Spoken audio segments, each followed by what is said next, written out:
fastest way to shrink visceral fat, backed by science. You can't see it on a scale, you can't pinch it. But visceral fat silently damages your organs right now. A Mayo Clinic study found people with normal weight but high visceral fat have worse health outcomes than obese people. The fastest reduction method? It's not cardio. It's not fasting. It's a counterintuitive protocol that shrinks organ fat 47% faster. Point 1. High-intensity interval walking drops visceral fat without joint stress. Many older adults mistakenly believe that long, steady cardio is the best way to tackle body fat. However, this approach can put unnecessary strain on our joints, particularly when they're already feeling the wear and tear of years of activity. Overdoing it can lead to overtraining, resulting in joint pain, fatigue, and even injury. It's easy to fall into the trap of thinking that more time on the treadmill means more fat loss, but the reality is that it can do more harm than good, especially if we're not careful. So, what's the solution? High-intensity interval walking, HIIT. Rather than slogging through long, monotonous cardio sessions, you alternate between brisk walking and short rest periods. These intervals not only help you burn fat faster, but also protect your joints. When you engage in high-intensity walking, your body is forced to work harder, improving cardiovascular fitness and torching visceral fat without the risk of excessive impact. Studies, including those from the Mayo Clinic, have shown that this type of walking is particularly effective for reducing visceral fat, the fat that's stored around your organs. It's linked to major health risks like heart disease, diabetes, and high blood pressure. By incorporating HIIT walking into your routine, you're not just improving your physique, you're also enhancing your overall health. The great thing about HIIT walking is that it's adaptable. You don't need to start with long intervals. Begin with what feels manageable for you. For example, walk briskly for 1 minute, then slow down for a minute to recover. Gradually increase the intensity and duration as your body adapts. You'll see improvements in your fitness level and fat loss without the joint stress that comes from longer cardio sessions. Point 2. Resistance training targets organ fat through metabolic hormone shifts. A common misconception many people still hold is that lifting weights doesn't contribute to fat loss. They think of it as a way to build muscle and nothing more. But here's the truth. Resistance training is one of the most effective ways to target visceral fat, the stubborn fat around your organs. When you lift weights, you're not just building muscle, you're also revving up your metabolism. Increased muscle mass boosts your resting metabolic rate, meaning your body burns more calories even when you're not working out. The result? More fat, especially visceral fat, is burned for fuel throughout the day. This is crucial, as visceral fat is a major health risk factor linked to cardiovascular disease and other chronic conditions. Take, for example, someone who's been working on building muscle. After incorporating a resistance training routine into their lifestyle, they start noticing visible changes, not just in muscle definition, but also in their belly fat. The results don't happen overnight, but within weeks, the transformation is clear.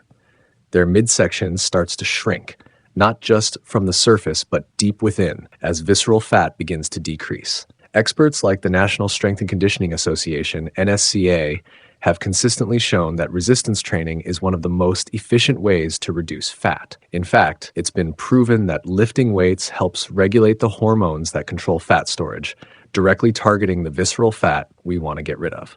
So, if fat loss is your goal, don't skip the weights. It's the key to a stronger, leaner, and healthier you. Point 3. Reducing added sugar attacks visceral fat storage mechanisms directly. We all know sugar is a sweet temptation, but what many don't realize is how much it's contributing to visceral fat, the kind of fat that's deep within, surrounding your organs. The more sugar we consume, especially in processed foods and sugary drinks, the more we create an environment in our bodies that encourages fat storage. It's a simple yet powerful process. When we eat sugar, our blood sugar levels spike, prompting our body to release insulin. Insulin is the hormone that helps our cells absorb glucose, but when it's constantly elevated, it also signals the body to store fat, particularly in the abdominal area.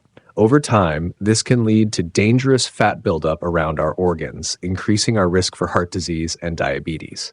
So, what should we do instead? Cut back on added sugar. By reducing the amount of sugar in your diet, you allow your body to better regulate insulin levels.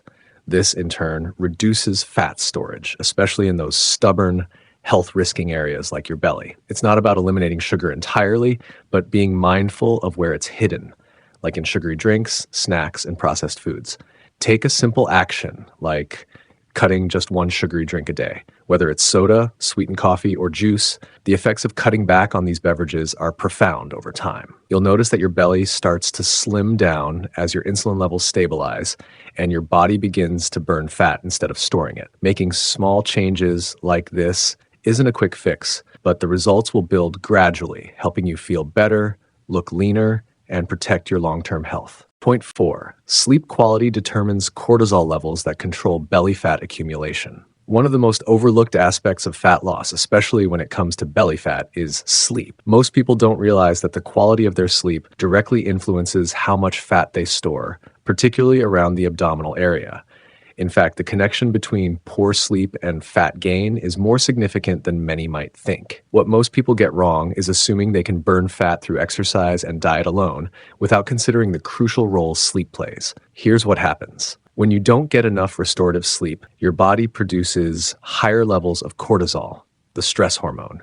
Elevated cortisol levels lead to fat storage, especially in the belly. This is because cortisol signals the body to hold on to fat in preparation for stress, effectively slowing down fat burning and causing the visceral fat around your organs to build up. What should you do instead? Focus on improving the quality of your sleep. Simple changes like reducing screen time before bed, especially blue light from phones and computers, can make a huge difference. Aim to sleep in a completely dark room to regulate your body's natural sleep-wake cycle. These adjustments help lower cortisol levels, promote fat burning, and improve overall health. Studies have shown that just 1 week of poor sleep can significantly increase belly fat, even if you're sticking to your diet and exercise routine. The science is clear. Sleep is just as important as any diet or workout routine when it comes to keeping visceral fat in check. Make sleep a priority, and you'll see not just better rest, but a slimmer, healthier midsection. Point 5. Measuring waist-to-height ratio reveals visceral fat risk better than BMI. Many of us have relied on body mass index, BMI, as a measure of health.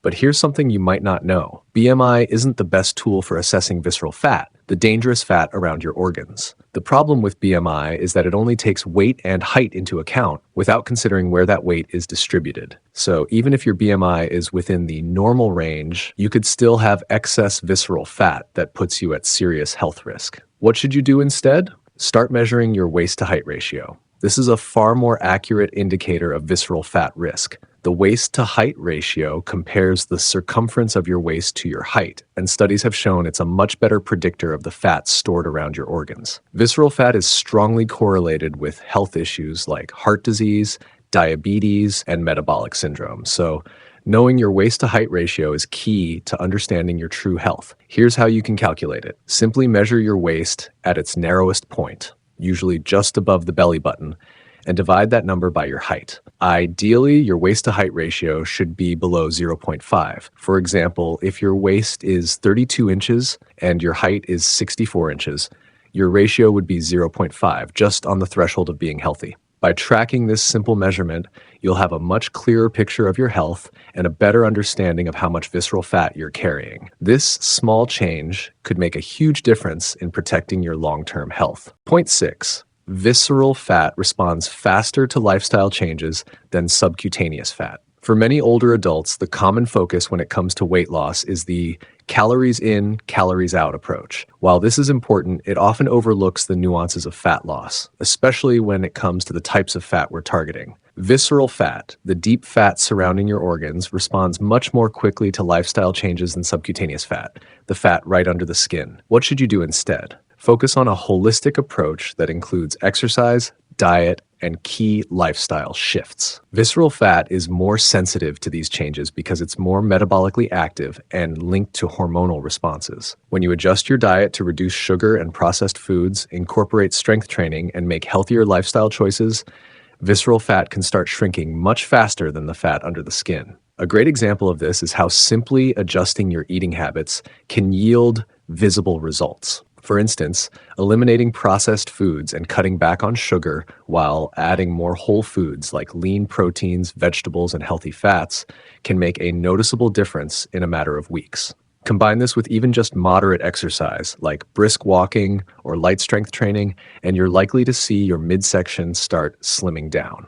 The truth is, visceral fat doesn't require drastic measures. It just requires the right combination of simple, sustainable changes. And the good news, these changes lead to faster, more visible results, which will motivate you to keep going and feel better with every step. Point 7. Combining strength and walking beats cardio alone by 300% for seniors. There's a persistent myth that cardio alone is the best and often the only solution for fat loss as we age. Many older adults believe that hours of steady-state cardio are the ticket to slimming down. The reality is, while cardio is important, it's not the whole story. If you're focusing solely on cardio, you're leaving some major benefits on the table. What should you do instead? Combine strength training with walking. Studies have shown that pairing resistance exercises with walking can increase fat loss by up to 300% more than cardio alone. Why? Strength training not only burns fat while you're working out, but it also boosts your metabolism long after you've finished, helping your body continue to burn fat throughout the day. Walking, on the other hand, provides a low-impact way to improve cardiovascular health and endurance without overtaxing your joints. For seniors, combining resistance exercises and walking creates a powerful synergy. Imagine someone who's been doing long cardio sessions but adds just 2 to 3 days of resistance training. Think bodyweight squats, lunges, or dumbbell exercises. The results are immediate. Stronger muscles, better posture, improved energy, and yes, reduced visceral fat. Not only will you feel more fit, but you'll also have the strength to move through your day with more vitality and confidence. A simple routine could look like this. Start with a brisk 20-minute walk, followed by 10 to 15 minutes of bodyweight exercises like squats, push-ups, or lunges. Repeat this 2-3 times a week. The combination will accelerate your fat loss, build muscle, and leave you feeling more energized. Bonus point. Why losing visceral fat first makes all other weight loss dramatically easier. Thank you for sticking with me until the end. As a special bonus, I want to highlight something that could completely shift your approach to weight loss. Losing visceral fat first makes everything else easier. Visceral fat is often the most stubborn fat we carry, but it's also the most rewarding to lose. It's deep, it's persistent, and it's tied to serious health risks. But here's the good news. Once you start shedding visceral fat, your body becomes much more responsive to further fat loss, especially in the subcutaneous areas. As you reduce visceral fat, your metabolism improves, hormones start balancing out, and fat burning becomes more efficient. For example, consider someone who focused on reducing their belly fat first. After committing to a healthy diet and adding strength training, they started to see their midsection shrink. Once the visceral fat was gone, the rest of their fat seemed to melt away almost effortlessly. Not only did they look leaner, but their overall health improved. Better energy, fewer aches, and a more active lifestyle. When you tackle visceral fat first, you make the rest of the weight loss process easier. The body responds more favorably, and weight loss becomes a more manageable and sustainable journey. Stick with it, and you'll see just how powerful these changes can be. Remember, pain is not progress.